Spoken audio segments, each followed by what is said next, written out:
Yango Yeye, Abel Bengesi. Ouais, bafana chango vision de kato epsara bino biso solution bango nde makambo.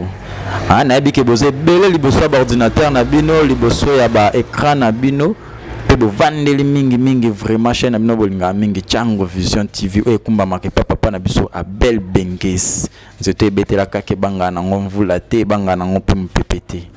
Weza bino H3 o atemi lelo pona ko présenter bino émission oyo Place au Pasteur. Ouais, émission Place au Pasteur, les émissions Oza. To bengi saka ba pasteur, chaque pasteur a collé ka partie émission Oyo. Abete la bino moi quelques ba sujet o bazala kanango a exocté biso mwandam. Na yango pona mukalelo to mekaki ko yamba Pasteur Paul ndalo bela ki biso sujet sur les miracles. Comme ça ceux qui naza même moral na mon caméraman Papa Eli tolanda Pasteur Paul exhortation nini o meme o bongisela ki biso pa mokola lelo concernant miracle. Check. Yango Yeye, Abel Bengesi. To pesi nzambe merci pour na occasion oyo bandeko bo pesi biso pour na koleka na étendre cœur. Et biso tozali Pasteur Paul Dimukai Ndumbi Israël. Tozokamba paroisse to église na communauté presbytérienne de Kinshasa sur la 12e rue juste ici Kabazwakaba transport ya Kapela wana. Il y a une grande paroisse qui est là et le Seigneur par sa grâce andimi ke tozala ba kengeli ya bampate na ye pour le moment. Donc si je nabiso tolini kolobela lelo ezali sur le miracle. Singeli normalement to yeba miracle les animi, miracle banda wapi. Est-ce que miracle est solo ezali, miracle à l'okuté ezali? Et aussi longtemps que nzamba pesi biso ba opportunité to yeba kolobelango au fil du temps on a refixé bana nzambe parce que maintenant là il s'est glissé parmi nous des faux frères comme Paul l'avait dit. Au Bazako régner n'a pas vrai ou faux miracle. Mais partant directement dans Mukanda, il y a Exode chapitre 4 verset 1 à 6. Nathalie Sanengeni Nzambe Yemoko aza auteur ya miracle. Et Nzambe a béni Moïse na âge avancé déjà à 80 ans. Et Bible Ezotal Sabiso Yango. Et Sikawana ezalaki problème ya tembe nga na botami na famille Pharaon na kokende kuna me na koyebisa bango nini loko nini fona sala kuna oyo esengeli et marqué que oui réellement na wuti pa nzamba ba moy. Et voilà Moïse azana bâton na maboko. Nous sommes au 3e verset, il y a 4e chapitre il y a Exode. Et nzamba zotuna ozana nini na maboko binazana nzete. Vous voyez comment est-ce que Trobé en miracle, yé azana nzete, mais nzamba zomo nango nzete te. Nzamba ese boaka mona se. Et tant que boaki na se nzete baluki nyoka. Dans les miracles, c'est quelque chose d'inattendu, de spontané, mais original ezali, na ya pirate pe ezali. Nous ne sommes pas contre ceux qui font des miracles, mais il faudrait faire respecter l'Iloba Nzambe et l'Obi Batba Sekanzambe na bisote parce que nous sommes dans le bon. Et voilà Nyoka abandi kotambola Moïse ayoki somo alinga banga Nzamba ipse ko banga eloko mokote simba yango na mokila. Tango simbi na mokila nzete ya Moïse zongi ndenge zaki na maboko. Vous comprenez que c'est quelque chose qui est authentique. Et voilà, Moïse a dit qu'il a continué à non, mais en tout cas, parce que Moïse a collé dans Pharaon, ce que taliba symbole ya Pharaon ezali nyoka na mutu ya Pharaon. Cela veut dire pour lui jusque là miracle les akina nous kaka nengwana. Mais pour la confirmer, il a fallu Nzamba la 2e miracle. C'est comme ça que Dieu va dire à Moïse, quand ça le boko na tolo. Na 6e verset, Moïse a kamati le boko na a côté ici na tolo et lamba la tête. Et na Israël, so na maladie à ma basé koza maudit dans la malédiction. Et maladie on a ya kapamba te faut la mauvais sort. Mais Nzambe pas prouver Moïse que yende kolo miracle. Alors Moïse t'a côté le boko abimi siboy et comme il pembe le comme toi na maladie à lèpre. Eux qui somment. Nzambe c'est zong ça le boko zong sur le boko abimi siboy zong normal. Vous comprenez des choses que Dieu fait. Vous sentez que et vraiment c'est original. Mais les autres ont un miracle paix, bien aimé au sein de l'église ou au sein du corps de Christ, où il y a outil dans le monde des ténèbres. Batu bazolinga ko c'est ça la masse ya batu. Ko mi bengi ça ko ça de sorte que batu ba tirer attention mingi vers bango. Comme il fabriquer miracle. Comment fabriquer miracle? De tout cas, miracle ya ba mbongo ezo bimana sa ba mbetu. Mbongo ezo bimana ba toilette, na ba plafond. Parce que Nzambe pas ça la miracle après ça mutu mbongo. Il bimana ba plafond. Puis ba miracle mususu tozomona sur la ville. Si c'est vrai, Dieu soit loué. Mais ce que za biloko oyo tozomona ba mbiku di bazo sala.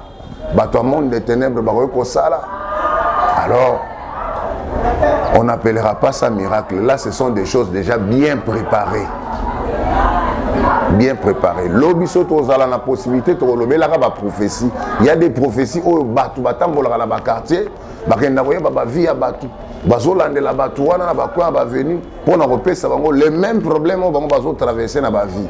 Alors moto ayebita lo baka ah ya yebi ngatene ina yebi kombo nanga yebi kenana bana misato yebi bobo le placebo biso tant tanga une école primaire ngana tangue pa ba catholique tozaki na mundele mo kasaka ko yana Afrique basako benga les blancs géants boyé asala ba miracle oh ba comment benga magie mais c'était des miracles parce que devant Pharaon tant Moïse a bois kinyoko na enacé ba Pharaon basaki ba occultiste.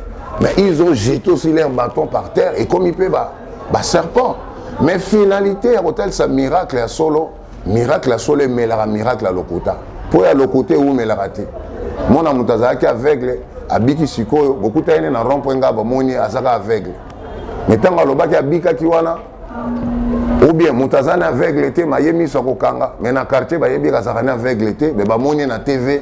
Oh, namoni, nazaki aveugle. Non, ça, l'église doit ouvrir l'œil. Tout le monde est un mot. Alors, donc, voilà un peu, on a rôle sur le miracle. Miracle à Solo Ezali, miracle à Lokutape Ezali. Alors, c'est comme ça que Bananzambe Sengeli Bozala très prudent. Parce que Yesu Yemoko Lobaki sur le miracle au Ezalelo. Il a dit, Nathan Yasuka, il y aura des gens qui viendront à mon nom. Ils feront des miracles plus que même ce que moi je fais.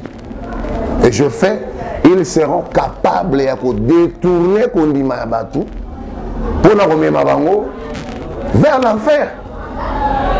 Alors, pose-toi maintenant la question. Est-ce véritable ou est-ce pirate? Alors, la Bible m'interdit d'être juge entre les serviteurs de Dieu et leur Dieu. Mais nous sommes là comme des sentinelles pour nous avertir Bana Nzambe.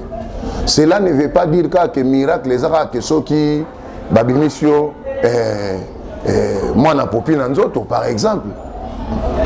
Miracle les ate que ceux qui mais pour na nimité to ko lo miracle ceux qui mota bongoli motema azala ki mo pagano akomi pena mo Kristo ya solo c'est un miracle. Un miracle mutu atika koyiba mutu atika kuluna mutu atika kindumba mutu atika milangwa akomi mwana Nzambe. Zo moni na église zo mona otanga vie na ye komi ordonné mais c'est un vrai miracle. Et pourquoi aujourd'hui l'église veut présenter seulement un spectacle commun? Et puis les miracles quand ça se fait, ce n'est pas vous qui faites la publicité à miracle. La moto y a eu miracle mais à ce qui est tato là. Mais le commis comme un appât pour agrandir l'entreprise Nabiso. Église. Moi, je suis dans une église ordonnée, l'église protestante. Il se passe aussi des miracles chez nous. Bakoufi basobika, bato bazala misala, bazo misala. Mais ce sont des choses que le Seigneur a déjà préparées avant la fondation du monde. Parce qu'il dit, je veux que tu prospères à tous égards, comme prospère l'état de ton âme. Non, ce n'était pas encore le temps. Dieu avait prévu un temps au Yokobala et ça tombe que tu es dans une église et tu ne peux que témoigner. Mais commencer à mettre en doute la foi, il y a un pasteur Moussoufou, c'est là où il y a un danger qui se glisse dans l'église.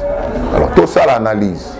Miracle oyo soloba ki koya e bandoko akosala miracle koleka oya ye eza yango ezosalema.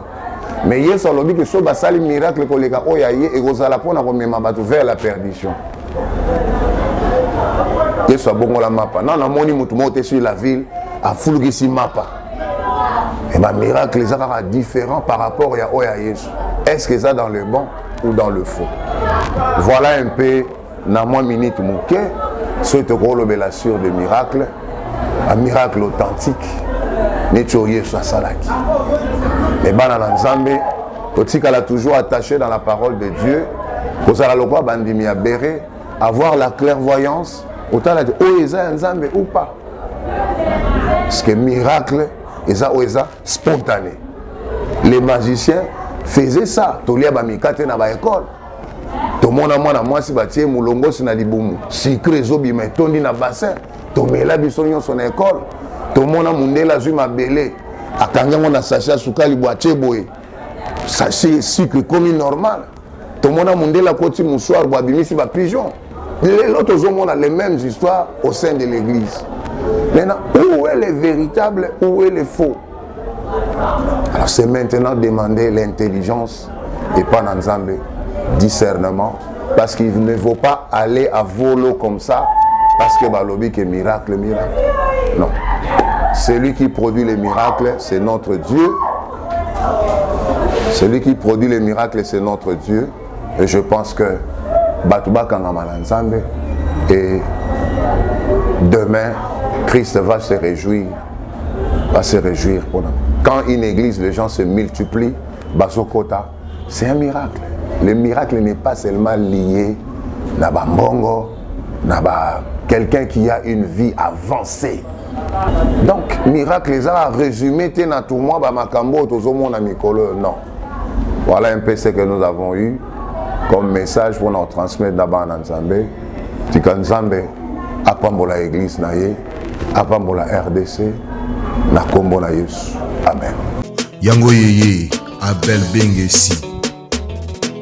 Ouais, bana changu vision de ka toyebisaka bino biso solution bango nde makambo. Toyambaki Pasteur Paul nde a relaté biso sur les miracles. Ameki kopesa biso ma prédication, ma exhortation, mon moké na yebi ke vo sepeli nango. Émission na biso comme nango na suka, jamais tokyo si ces émissions sans que te remercier notre boss wasala ke non to le kana chaîne Changu Vision TV, papa Abel Bengezi. Nzete betela ka ke banga nango mbulate, bambote no yango na papa. Oyezaki wa bino H3 yende mutazaki wana pona ko présenter émission oyo place au pasteur na yebi ke mbala sima. Tozanga te komemela bino ba news ceux qui vraiment ezali tozala toujours à l'air. Na profiter pour na ko saluer papa Eliwe Manko yende cameraman ya solo yenda na sima caméra te ponanga H3. Je vous dis ciao.